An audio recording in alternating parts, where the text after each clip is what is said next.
Bollywood star Saif Ali Khan ఆరోగ్యం ప్రస్తుతం నిలకడగానే ఉందని ముంబై లీలావతి హాస్పిటల్ వైద్యులు తెలిపారు. సైఫ్ను పొడిచింది ఇతనే. సీసీ ఫుటేజ్ వీడియో వదిలిన పోలీసులు. వెన్నెముకకు తీవ్ర గాయమైందని, సర్జరీ చేసి వెన్నెముక నుంచి 2.5 అంగుళాల కత్తిని తొలగించినట్లు వివరించారు. ఈ ఘటనతో బాలీవుడ్ ఒక్కసారిగా ఉలిక్కిపడింది. సైఫ్ అలీఖాన్పై అర్ధరాత్రి దాడి జరిగింది. కత్తితో 6 సార్లు పొడిచాడు ఓ దుండగుడు. దాడి జరగడంతో ముంబై క్రైమ్ బ్రాంచ్కు చెందిన 8 బృందాలను విచారణకు ఏర్పాటు చేశారు. చోరీకి వచ్చిన దొంగే సైఫ్పై దాడి చేసినట్టు గుర్తించారు పోలీసులు.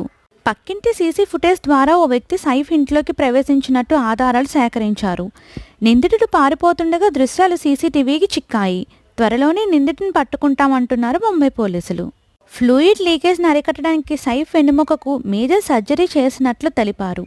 సైఫ్ అలీఖాన్ మెడ, ఎడమ చేతికి మరో 2 ప్లాస్టిక్ సర్జరీలు చేసినట్లు వివరించారు. దొంగ ఇంట్లోకి చొరబడిన విషయం గమనించిన సైఫ్ అలీఖాన్ అతన్ని పట్టుకోవటానికి ప్రయత్నించినట్లు తెలుస్తుంది.